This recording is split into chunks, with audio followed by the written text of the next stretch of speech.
നമ്മളിൽ നിന്ന് യാത്ര കഴിഞ്ഞിട്ടുണ്ട്. അദ്ദേഹം നമുക്കെല്ലാവർക്കും അറിയാവുന്നതുപോലെ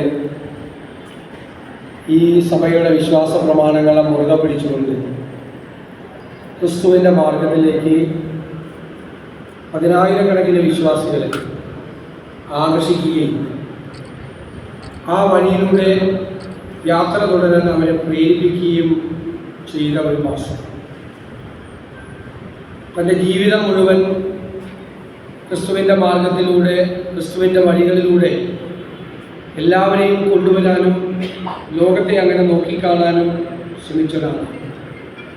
വിശുദ്ധ പൗലോസ് അപ്പോസ്തലൻ പറഞ്ഞിരിക്കുന്നത് പോലെ, ഞാൻ നന്നായി പൊരുതി എൻ്റെ ഓട്ടം പൂർത്തിയാക്കി, വിശ്വാസം കാത്തു,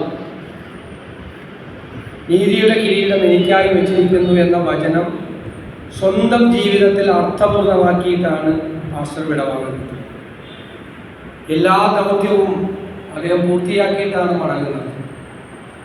തൻ്റെ ജീവിതം ക്രിസ്തുവാണ്, മരണം എനിക്ക് ലാഭമാണ് എന്ന് പറഞ്ഞ അപ്പോസ്തലൻ്റെ അതേ വാക്കുകളാണ് ജീവിതത്തിൽ അദ്ദേഹം കാണുന്നത്.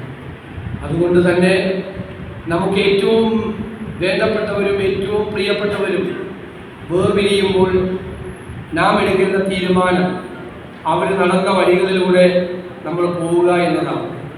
അവർ നമുക്ക് കാണിച്ചു തന്ന മാർഗത്തിലൂടെ നമ്മൾ സഞ്ചരിക്കുക എന്നുള്ളതാണ്.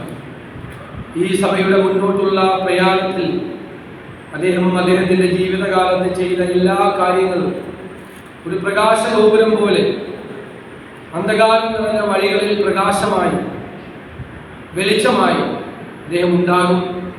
അദ്ദേഹത്തിൻ്റെ ബന്ധുക്കളോടും വിശ്വാസികളോടും അദ്ദേഹത്തിൻ്റെ വേർപാടിലുണ്ടായ അഗാധമായ ദുഃഖത്തിൽ ഞാൻ അനുശോചനം പ്രകടിപ്പിക്കുകയും നിങ്ങളുടെ ദുഃഖത്തിൽ പങ്കുചേരുകയും ചെയ്തുകൊണ്ട് ഈ വലിയ മനുഷ്യൻ്റെ മുന്നിൽ ആദരവുകൾ അർപ്പിച്ചുകൊണ്ട് എൻ്റെ വാക്കുകൾ ചൊല്ലും.